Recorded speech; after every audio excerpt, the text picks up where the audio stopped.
enseignement à l'écoute de la parole de Dieu. Nous sommes là pour partager ensemble ce que le Seigneur veut que nous puissions partager dans sa parole, qui est immense et remplie de richesses et de vérité. Et nous sommes là ensemble pour apprendre à mieux connaître Dieu, avoir un temps de partage, de méditation, de prière et surtout de compréhension, dans le but de le connaître. Il a dit que la vie éternelle, c'est qu'ils te connaissent, toi, le vrai Dieu, et celui que tu as envoyé, Jésus-Christ. Alors, sans plus tarder, nous allons incliner la tête et rendre grâce à Dieu. Seigneur, nous te bénissons. Nous te disons merci, notre Dieu, créateur du ciel, de la terre et de tout ce qui vit. Merci pour l'Esprit de Dieu qui nous assiste et qui nous conduit. Merci, Nozeria Nabrosta Karebreshi Andase, car ton Esprit remplit ce lieu et nous conduit dans la vérité. Merci car tu es la vérité, mais tu es aussi le chemin et surtout tu es la vie. Parle-nous encore ce matin, enseigne-nous dans le nom de Jésus. Amen. Alors bonjour encore et bienvenue à vous, quel que soit l'endroit où vous nous suivez. Bonjour, bon après-midi, bonne soirée, en direct ou en rediffusé. Nous bénissons le Seigneur pour vos vies et nous rendons grâce à Dieu pour les témoignages que vous envoyez. N'oubliez pas, le témoignage a une grande importance au sein du royaume de Dieu. Il faut témoigner, c'est une manière de dire à Dieu merci et de lui rendre grâce. Alors nous avons commencé la semaine dernière à parler des choses que le Seigneur voulait qu'on parle. Entre-temps, je rends grâce à Dieu pour toutes les personnes qui travaillent à la réalisation de ce programme. Vraiment que Dieu bénisse leur vie. Bénisse leur vie. Que le Seigneur leur fasse du bien. Et je rends grâce à Dieu pour vos vies aussi. C'est parce que c'est pour vous que nous sommes là et que nous faisons ce que Dieu nous demande de faire. Je rends grâce à Dieu aussi pour les églises. Les pères que vous avez dans les églises, comme je rends grâce à Dieu pour les pères que moi j'ai. Je rends grâce à Dieu pour leur vie et pour tout le bien, pour tout ce qu'ils m'ont appris à connaître avec Dieu et pour tout ce que vos parents vous apprennent à connaître avec Dieu. Amen. Alors nous allons poursuivre cet enseignement sous l'assistance du Saint-Esprit. Nous avions dit que dans Matthieu 6, 33, un verset que l'on connaît beaucoup, recherchez premièrement le royaume et la justice de Dieu. Et tout le reste vous sera donné. Mais on a vu que ces versets étaient en train de conclure le sermon sur la montagne qui est le plus grand sermon écrit par la Bible que Jésus a eu à faire, le plus long.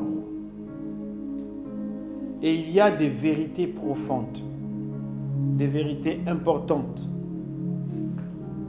Et on a dit que le Seigneur a dit, avant de dire recherchez premièrement le royaume et la justice de Dieu, ce qui veut dire qu'il y a des hommes qui recherchent un royaume qui n'est pas celui de Dieu, et il y a des hommes qui utilisent une justice qui n'est pas celle de Dieu.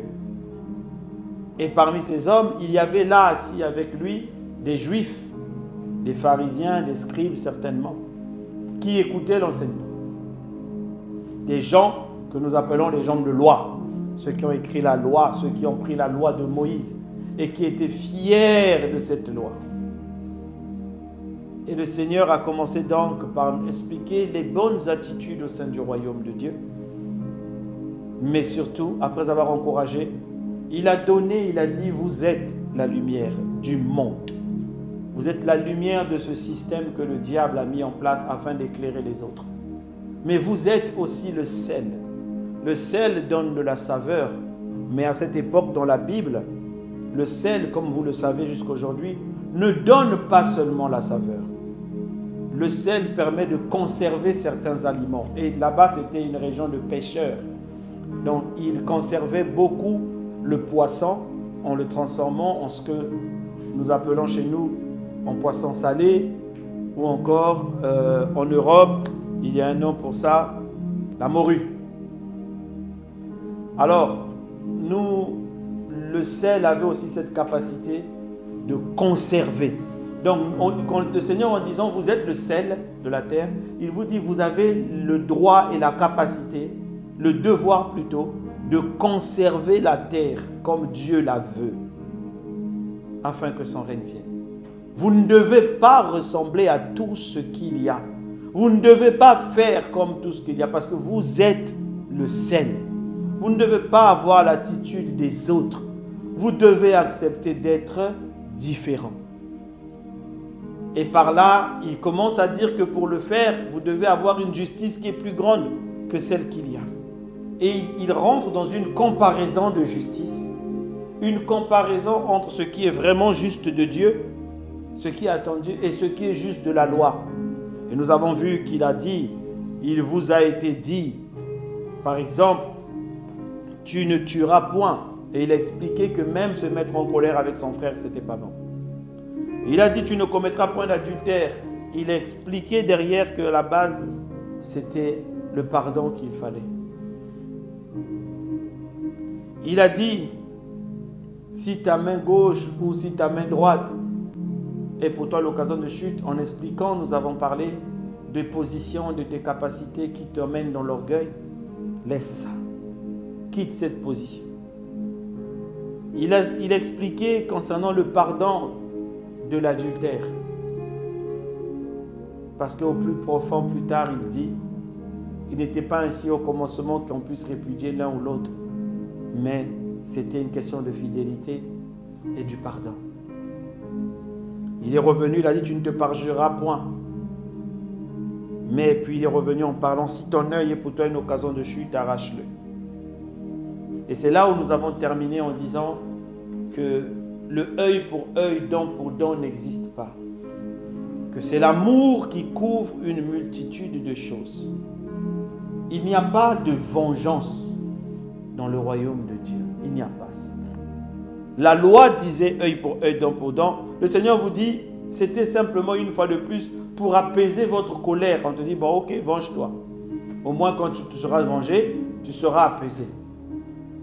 Mais la vérité, le sang d'Abel crie vengeance, mais le sang de Jésus crie grâce, miséricorde et pardon.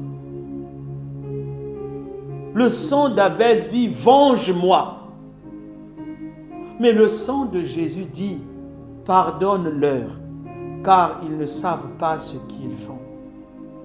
La grâce est supérieure de loin à la loi.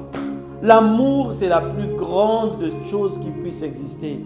Et c'est ça où Jésus dit, est-ce que quand je reviendrai, je trouverai quoi? La foi, mais surtout, l'amour d'un grand nombre se refroidira. L'amour entre frères, l'amour dans les églises, l'amour, on peut en parler à longueur de journée, mais manifester des actes qui ne sont pas de pardon, qui ne sont pas de l'amour. Voilà pourquoi le Seigneur a dit, mais ça va plus loin que ce qu'on vous a dit, vengez-vous œil pour œil, dent pour dent. Il a dit, si même je prie en langue, si même je loue Dieu, je prophétise, mais si je n'ai pas l'amour, je suis rien. Il n'a pas dit que les prophéties étaient fausses. Il dit, je ne suis rien. Rien devant Dieu. Rien. Jésus a dit, en ce jour, beaucoup viendront à moi. Ils diront, n'avons-nous pas chassé les démons en ton nom? N'avons-nous pas fait marcher les malades? Que les aveugles ont recouvert la vue en ton nom devant nous? Il dira, arrière de moi, je ne vous connais pas. Je ne vous connais pas. Pourquoi? Parce que vous avez fait tout cela pour vous, pour être vu. Vous avez fait tout cela pour qu'on vous reconnaisse. Vous n'étiez pas animé par l'amour. L'amour. L'amour. C'est bien différent. C'est bien plus grand que ça. Et Jésus a dit, lorsque tout ça arrivera, les temps de la fin, l'amour d'un grand nombre se refroidira. L'amour de Dieu se refroidira. L'amour d'un grand nombre se refroidira. Même dans les églises aujourd'hui, on ne trouve plus l'amour. Le lieu où devait être l'amour débordant, car l'amour de Dieu a été répandu dans nos cœurs à nous tous. on ne trouve plus l'amour. On ne trouve plus comment aider son frère, comment aider sa sœur lorsqu'elle est dans la difficulté, lorsqu'elle est dans des moments compliqués. On prêche l'amour, mais on ne la vit pas. On ne la manifeste pas. On ne la manifeste pas. Mais comment les autres religions, entre guillemets, vont vouloir du Christ? Lui, pourtant, il était amour. Il l'est toujours. Alors, il est en train de dire qu'à cause de ce comportement, beaucoup de choses doivent changer. Il met la loi, les gens de la loi qui sont rentrés dans les églises et qui refusent la grâce de l'amour. Matthieu 5, verset 38 à 42 dit: vous avez appris qu'il a été dit œil pour œil, dent pour dent, mais moi je vous dis de ne pas résister aux méchants. Quelqu'un veut être méchant. Si quelqu'un te frappe sur la joue droite, présente-lui l'autre. Si quelqu'un veut plaider contre toi et prendre ta tunique, présente-lui encore ton manteau. Si quelqu'un te force à faire un mal, fais-en deux avec lui. Donne à celui qui te demande et ne te détourne pas de celui qui emprunte de toi. Dans le livre de Luc, chapitre 6, verset 29, il est dit: si quelqu'un te frappe sur une joue, présente-lui l'autre. Si quelqu'un prend ton manteau, ne l'empêche pas de prendre encore ta tunique. Donne à quiconque te demande et ne réclame pas ton bien à celui qui s'en empare. Il y a la suite à ce verset, je reviendrai dessus. Il explique que vous avez une façon de fonctionner, vous, au sein de la religion juive, qui n'est pas ce que Dieu réellement attend. C'est bien plus loin. Et Dieu sait que par vous-même, vous n'arriverez pas à manifester ce caractère. Voilà pourquoi la loi ne peut sauver personne. Elle est bien, elle est bonne, mais elle ne peut sauver personne. La loi que Moïse a donnée ne peut pas sauver quelqu'un. Voilà pourquoi Moïse lui-même, qui avait reçu la loi, il n'est pas rentré dans Canaan. Il n'est pas rentré parce que la loi ne peut pas t'emmener à la terre promise, au salut. La loi ne peut pas te rendre agréable à Dieu. Non pas qu'elle soit mauvaise, mais elle est tellement draconienne que si on la met, toi qui te gonfles d'orgueil, en croyant que tu la respectes, tu finiras par comprendre que tu ne peux pas. Et c'est là où le Seigneur montre. Alors lorsqu'il dit, il vous a été dit œil pour œil, dent pour dent, donc vengez-vous. En gros, ce n'est pas ce qu'il dit. Il dit, c'est pas comme ça. Il dit, si quelqu'un te frappe sur la joue droite, on l'a expliqué la dernière fois, la droite, c'est l'autorité. Si quelqu'un veut toucher à ton autorité, présente-lui l'autre côté. L'autre côté, ça veut dire quoi? Soit éloigne-toi, soit ne rentre pas dans ce combat. Si quelqu'un atteint à ton autorité, si quelqu'un veut toucher ton autorité, à ta réputation, ne réponds pas. Dis-lui, tu as commencé, continue. Continue, c'est pas grave. Si quelqu'un, c'est ça l'explication de ce verset. Les mots qui sont utilisés disent tourne le dos. Tourne le dos, va. Si quelqu'un veut toucher à ton travail, à ta capacité, il dit, le manteau, quand on dit il veut prendre ton manteau, le manteau c'est le signe d'une distinction. Le manteau c'est un revêtement. Le manteau c'est une grâce que Dieu t'a mis. Le manteau peut être un poste. Le manteau peut être... Vous savez, même ceux qui sont élevés en politique, en société, c'est des manteaux spirituels qu'ils reçoivent. Le pasteur Mohamed Sanogo avait prêché dessus.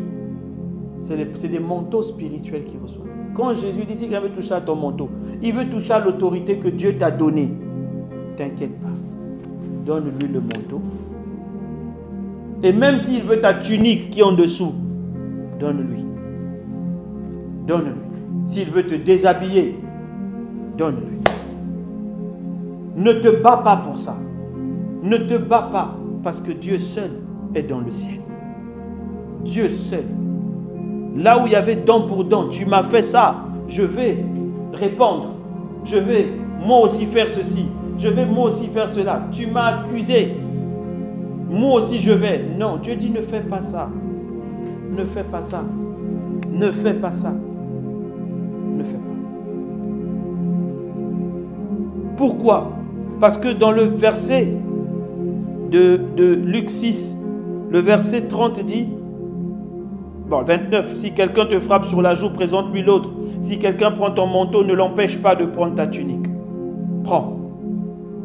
Donne à quiconque te demande et ne réclame pas ton bien à celui qui s'en empare. C'est quelqu'un qui veut venir te ravir les choses. Laisse. Celui qui t'a donné te redonnera.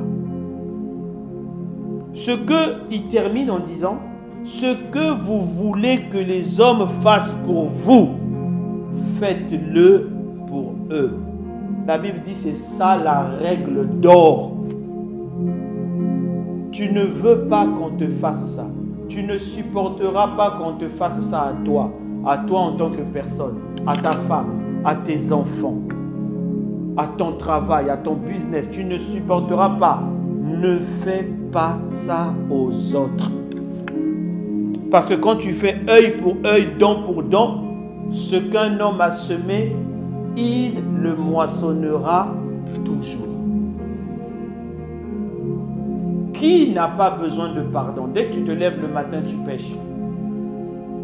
Voilà pourquoi Jésus, c'est la seule chose du Notre Père où il est dit, pardonne-nous comme nous pardonnons aussi à ceux qui nous ont offensés. Ça veut dire que si, et Jésus continue, si vous pardonnez, Dieu aussi vous pardonnera. Au début de cet enseignement, il y a quelques semaines, il y a quelques jours, quelques semaines certainement, vous avez vu qu'on a parlé. Heureux les miséricordieux, ils obtiendront miséricorde. Heureux ceux qui ont le cœur à aider, à soutenir, à pardonner. Ils auront la même chose de Dieu. Parce que la Bible dit ne vous y trompez pas, c'est une loi quand la Bible dit ne vous y trompez pas, on monte, on descend. Ce qu'un homme aura semé, il le moissonnera. Il ne le moissonnera pas peut-être lui en tant que physique, mais peut-être que sa descendance le moissonnera. Mais il le moissonnera. Voilà pourquoi il faut gagner le temps et se repentir. Demander pardon. Et quelqu'un te fait mal, laisse Dieu faire. Œil pour œil, dent pour dent, ça n'existe pas. J'ai vu des gens se venger, des gens qu'on n'aurait pas pu penser se venger. Mais tu dis, mon frère, mais où est passé l'amour de Dieu? Je dis, non, pasteur, non, ce qu'il m'a fait là, il faut que moi aussi je le fasse. Il faut que moi aussi je le dise. Il faut que moi aussi je le frappe. Il faut que moi aussi qu'il sente. Parce que je ne sais. Mais si Dieu te fait sentir tout ce que toi tu lui as fait. Donc il montre en comparaison avec la loi du monde que tu ne peux pas faire comme tout le monde. Dans le royaume de Dieu, c'est pas ça. On continue. Il dit encore, il vous a été appris qu'il a été dit, tu aimeras ton prochain et tu haïras ton ennemi. Il dit, mais moi je vous dis, aimez vos ennemis. Quand il parle du mot aimez vos ennemis, ça ne veut pas dire faites-leur des bisous, faites-leur des câlins. Non, ça ne veut pas dire ça. Ça veut dire agapé.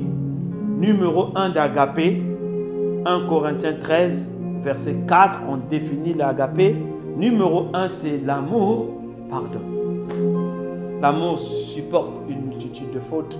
L'amour couvre une multitude de fautes. L'amour croit au meilleur. L'amour n'est pas suspicieux. Il n'est pas suspicieux. Il n'est pas en train... Ah, je pense que... Il dit, faites ça pour vos ennemis. Pardonnez-leur. Croyez qu'ils vont changer. Priez pour qu'il change. Là, on dit de ton ennemi. Bénissez ceux qui vous maudissent, ceux qui ont mal parlé de vous. Dites du bien d'eux. Dites, Seigneur, bénis-les. Bénis-les, c'est pas grave, bénis-les. Faites du bien à ceux qui vous haïssent. C'est que la personne là ne m'aime pas. Fais-lui du bien, fais-lui du cadeau. Ne le mets pas les bâtons dans les roues. Ne pense pas à son échec. J'ai entendu des gens dire, je veux voir comment elle va maintenant réussir. Je veux voir comment il va maintenant s'en sortir. Je veux voir comment... Mais toi qui parles, qui te fait réussir? C'est Dieu. C'est Dieu. C'est Dieu. C'est Dieu.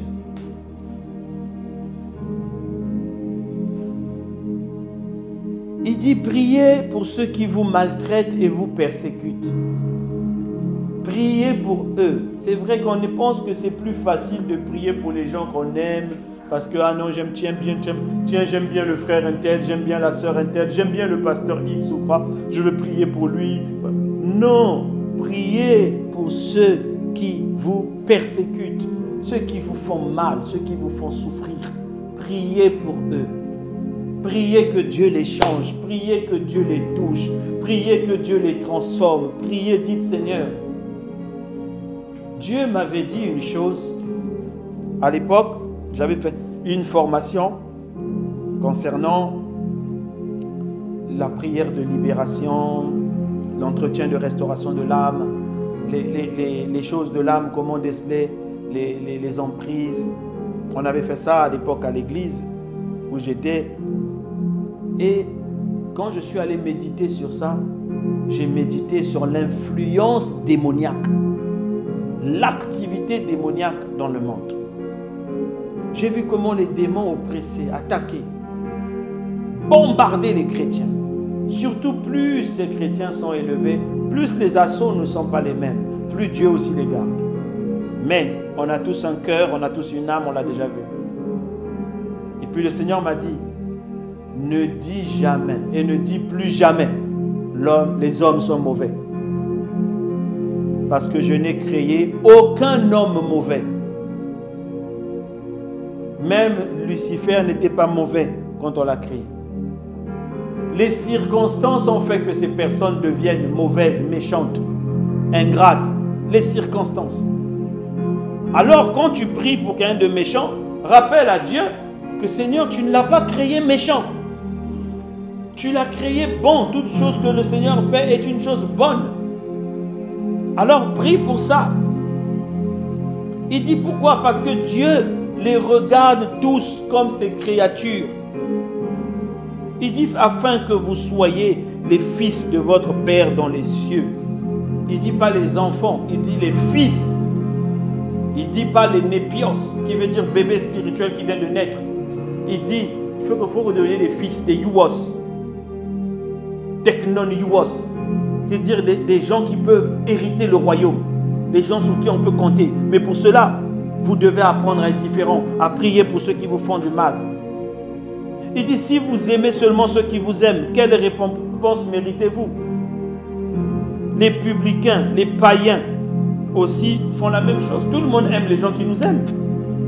Mais c'est difficile d'aimer quelqu'un qui ne t'aime pas. C'est difficile de prier pour quelqu'un qui ne t'aime pas. C'est difficile. Mais Dieu dit, c'est comme ça que tu seras enfant de ton Père. Si vous saluez seulement vos frères, que faites-vous d'extraordinaire? Les païens aussi n'agissent pas de même. Soyez donc parfaits comme votre Père l'est. Soyez parfaits comme votre Père l'est. Mon frère, ma soeur, la distinction avec ce royaume que le Seigneur est en train d'annoncer, dont nous allons rentrer bientôt, la culture est différente de celle que nous vivons. Elle est différente de celle que la religion t'a appris. La religion, œil pour œil, dent pour dent, c'est la religion. C'est différent de ce que le monde t'a appris. Quoi? Il t'a dit ça? Ah, mais quoi, mais toi, si tu ne réponds pas, tu es nul. Si tu ne réponds pas, tu es. Il faut apprendre à prendre de la hauteur. faut apprendre à prendre de la hauteur. Il faut prier. Il faut prier. Il faut prier. Il faut changer.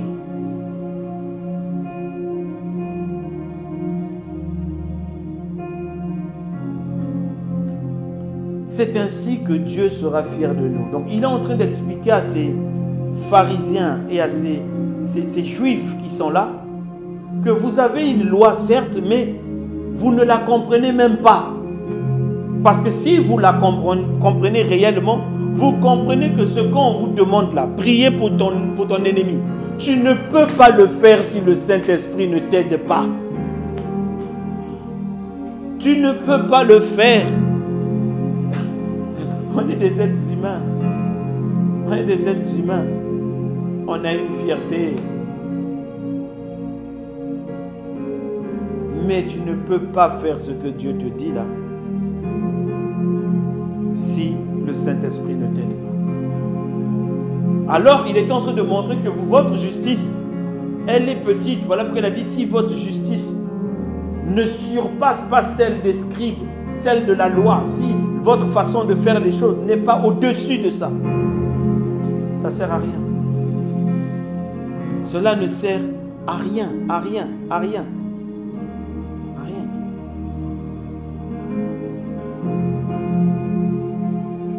Matthieu 5, verset 20, si votre justice ne surpasse pas celle des scribes et des pharisiens, vous n'entrerez point dans le royaume. Vous ne pourriez pas vous comporter comme des gens du royaume. Entrer dans le royaume, c'est accepter Jésus-Christ et se soumettre à cette culture. Si tu dis, je ne peux pas me soumettre à cette culture, moi je suis, moi je suis, moi je suis, moi je suis, moi je suis. Une fois, je parlais avec un de mes pères spirituels. Il y a bien des années, je faisais le protocole et dans ce que le pasteur Karambéry appelait à l'époque les catacombes, ceux qui connaissent. Et on était en bas avec ce serviteur de Dieu que j'aime beaucoup et que j'apprécie beaucoup. Je lui ai demandé, pasteur, quels sont les plus grands challenges qu'un serviteur de Dieu rencontre lorsqu'il monte? Il m'a dit, il y a 3 choses. Marc, il y a 3 choses. À l'époque, j'étais un serviteur, je n'étais même pas assistant pasteur, j'étais un serviteur. Il m'a dit, première chose, il va rencontrer la soif et la faim, les désirs de la chair, comme les tentations de Jésus. Si tu as soif, ordonne. Il va falloir surpasser la chair. Il m'a dit la deuxième chose, c'est le succès. Si tu es fils de Dieu, jette-toi. Il dit le succès, la renommée, quand ça commence à partir, la renommée. On commence à parler beaucoup de moi. Moi, j'ai fait, moi. Les gens viennent autour de vous, s'agenouillent même pour vous parler. Il m'a dit, Marc, c'est la deuxième chose. Et il m'a dit, la troisième chose, c'est la gloire. Quand la gloire devient tellement grande, quand quelqu'un vit la gloire, Jésus a dit, prosterne-toi, je te donnerai la gloire. Satan a dit plutôt à Jésus, prosterne-toi, je te donnerai la gloire de tous ces mondes. Et ce serviteur de Dieu m'a dit,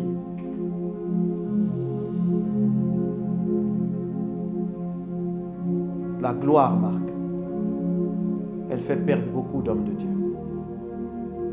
Elle fait perdre beaucoup d'hommes de Dieu. Il faut prier quand ces choses arrivent, que ton cœur reste dans l'humilité.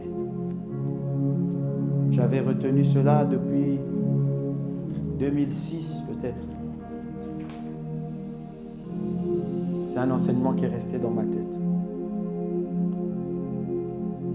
La justice de ce monde est bien plus basse que la justice de Dieu. Bien plus basse que la justice de Dieu. Il nous faut surpasser la justice de Dieu.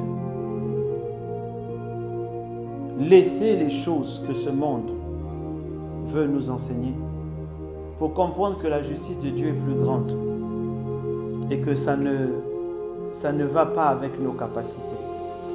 C'est lui qui nous aide. Voilà pourquoi nous rentrons dans le royaume par Christ. Nous pouvons faire tout cela par lui. C'est par l'Esprit de Dieu que je chasse les démons. C'est pas nous-mêmes. Non pas ma volonté, Seigneur, mais la tienne. Il faut que notre comportement et notre mentalité soient celles d'en haut. Mais celle d'en haut ne veut pas dire être en haut physiquement, en position ou en quoi que ce soit. Ça veut dire se comporter comme Jésus. Comme Jésus. J'ai suivi le message d'un homme de Dieu dernièrement. Pasteur Marcelo avait prêché à une conférence, je pense l'année dernière. Il avait parlé de Simon et de Pierre. Il avait dit, si nous, on voyait Simon qui était instable, on l'aurait jugé, on l'aurait dit jamais.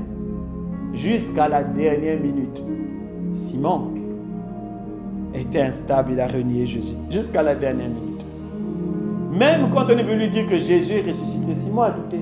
Il a dit, il faut que j'aille moi-même dans le tombeau voir. Thomas aussi a douté. Mais Simon aussi avait douté. Mais Jésus savait que lorsque le Saint-Esprit viendra, celui-là qu'on appelait instable deviendra Pierre. Il ressuscitera Tabitha. Il conduira l'église. Il parlera, il dira à cet infirme devant la synagogue, lève-toi et marche, je n'ai rien d'autre à te donner. Il prendra en main l'église. Si notre justice, la justice de Jésus dépassait déjà celle des hommes, voilà pourquoi il pouvait manger avec Judas.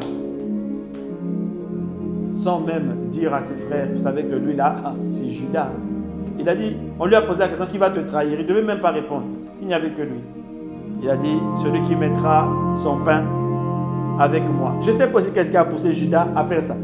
Lui aussi, il a pris le pain directement, Une manière de dire, vous voyez, je n'ai accusé personne. Lui-même, il s'est trahi. Notre justice doit être plus grande. On doit nous voir et dire, waouh, ça, ce sont des hommes de Dieu, des femmes de Dieu, des fils de Dieu. Et c'est ce que Dieu attend de nous. Et voilà comment il est en train de montrer dans le sermon sur la montagne qu'il y a une différence. Nous allons poursuivre cet enseignement la prochaine fois. Maintenant, nous allons commencer à parler de la justice des hommes. Dieu vous bénisse. À la prochaine fois, que le Seigneur vous fasse beaucoup de bien, qui touche vos cœurs, qui les transforme et que vous soyez vraiment et réellement, nous tous, que nous soyons des fils de Dieu. Tendre Père, merci. Merci pour ton amour. Merci pour ta force. Merci pour ta capacité. Parce que tu es notre Dieu. Et tu veux nous emmener, Seigneur, dans une dimension où nous te ressemblons. Tu as dit, soyez donc parfaits, comme votre Père l'est. Ouvre notre intelligence à la recherche constamment de la paix. Il a dit que autant que cela dépend de vous, autant que cela est possible, soyez en paix avec tout le monde. Tel il est, tel nous sommes. Donne-nous la capacité. Donne à quelqu'un la capacité de ne pas haïr, mais de pardonner. De ne pas détester, mais d'aimer. Donne-nous d'être différents afin que le flot soit constamment ouvert entre toi et moi, toi et nous, Seigneur. Nous te demandons ta justice et ton règne. Que toi tu sois visible et que nous puissions disparaître.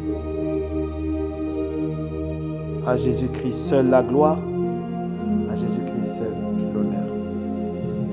Amen. Que Dieu vous bénisse. Si vous n'avez pas encore donné votre vie à Jésus, ne partez pas tout de suite. Restez avec nous, faites la prière du salut.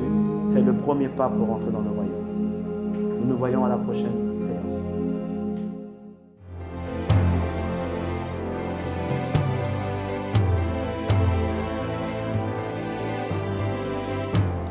Ô Seigneur Dieu, je crois en ton Fils Jésus-Christ. Je crois qu'il est mort pour moi et que Dieu l'a ressuscité d'entre les morts. Je confesse de ma bouche que Jésus-Christ est le Seigneur de ma vie. Dès maintenant et pour toujours. Je donne ma vie à Jésus-Christ dès aujourd'hui et j'ouvre mon cœur par la foi et reçois le salut.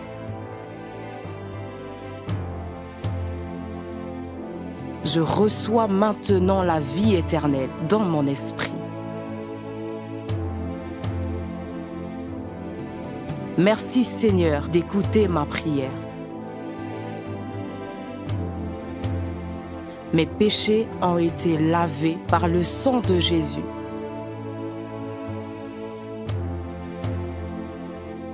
Christ vit maintenant en moi.